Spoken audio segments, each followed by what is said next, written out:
বিসমিল্লাহির রহমানির রহিম। ইকরা বিসমি রাব্বিকাল্লাযী খালাক। রেনেসা পরিষদ কর্তৃক আয়োজিত আজকের এই কৃতি শিক্ষার্থীর সংবর্ধনা অনুষ্ঠানের সম্মানিত সভাপতি জনাব মোহাম্মদ হাশেম, উপস্থিত আছেন সম্মানিত গেস্ট অফ অনার জনাব মোহাম্মদ ইমরানুল হাসান আমাদের সামনে উপস্থিত হয়ে গেছেন, উপজেলা নির্বাহী অফিসার লোহাগড়া চট্টগ্রাম, অত্র পরাদনগর ইউনিয়নের কৃতি সন্তান। উপস্থিত আছেন শিক্ষক বৃন্দ, প্রধান শিক্ষক, বিভিন্ন প্রতিষ্ঠানের প্রধান শিক্ষক বৃন্দ।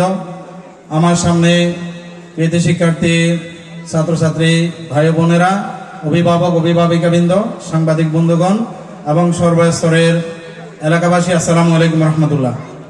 মহান আল্লাহ পাক রব্বুল আলামিনের দরবারে শুকরিয়া জ্ঞাপন করছি, যিনি আমাদেরকে জুলাই এবং আগস্টের অভ্যুত্থানের পর যারা শহীদ হয়েছেন, শহীদের রক্ত রঞ্জিত এই বাংলাদেশ নতুনভাবে রূপ দেওয়ার পর আল্লাহ পাক রব্বুল আলামিন আমাদেরকে একটি সুন্দর পরিবেশে একটি শিক্ষামূলক আয়োজন এবং একটি মনোজ্ঞ সাংস্কৃতিক অনুষ্ঠান করার জন্য সুযোগ করে দিয়েছেন। এজন্য মহান মনিবের দরবারে শুকরিয়া জ্ঞাপন করছি, আলহামদুলিল্লাহ। এবং বিশ্ব মানবতার মুক্তির দিশারি হযরত রাসূলুল্লাহ সাল্লাল্লাহু আলাইহি ওয়াসাল্লামের প্রতি দরুদ এবং সালাম পেশ করছি, যিনি এক আইনে জাহিলিয়ার সমাজকে একটি সোনালী যুগ কল্যাণকামী একটি সমাজ ব্যবস্থায় ইসলামিক রূপরেখা মধ্যে দিয়ে আল কোরআনের বদৌলতে অনুপম চরিত্রের মাধ্যমে একটি সোনালী সমাজ গঠন করেছেন প্রায় 1450 বছর আগে। আমরা সবাই বলি সাল্লাল্লাহু আলাইহি ওয়াসাল্লাম। এবং যারা যুগে যুগে আল্লাহর এই জমিনে আল্লাহর মনোনীত জীবন বিধান আল কোরআনকে প্রতিষ্ঠিত করার জন্য নিজেদের জান এবং মালকে বিলীন করে দিয়েছেন, আমরা তাদের সর্বোচ্চ আত্মার মাগফিরাত কামনা করছি। সম্মানিত উপস্থিতি, আজকের এই মঞ্চে দাঁড়িয়ে আমরা স্মরণ করছি আজকের এই 1 ফেব্রুয়ারি ভাষা দিবস, আন্তর্জাতিক মাতৃভাষা দিবস।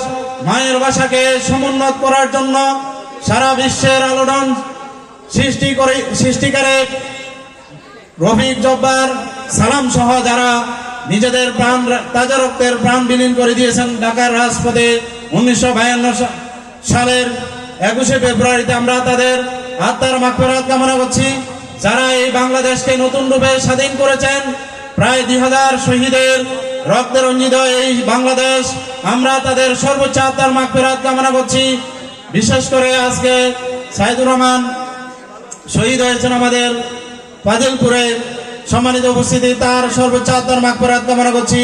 আমাদের ফরাদনগর ইউনিয়নে 14 জন আহত ভাই যারা জুলাই আগস্টে যারা আহত হয়েছে, আমাদের তাদের সুস্বাস্থ্য কামনা করছি।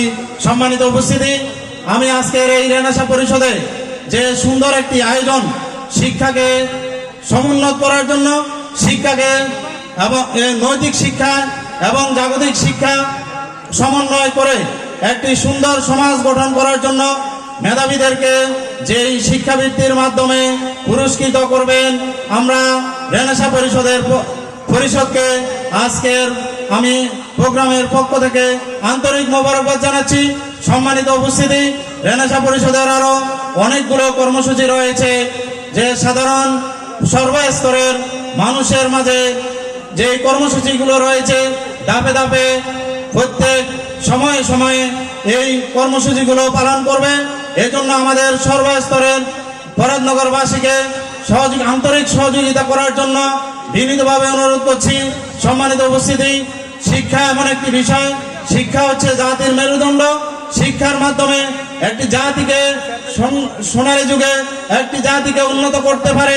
এই জন্য শিক্ষাকে আদর্শিক এবং নৈতিক শিক্ষা মাধ্যমে, জাগতিক কারিকুলামের মাধ্যমে একটি সুন্দর শিক্ষা গ্রহণ করার জন্য আমরা আমাদের 30টা শিক্ষা প্রতিষ্ঠানের যে মেধাবী শিক্ষার্থীদের যে বৃত্তি পরীক্ষা হয়েছে, সকলকে অংশগ্রহণ করেছে, যারা অংশগ্রহণ করেছে সবাইকে ধন্যবাদ জানাচ্ছি।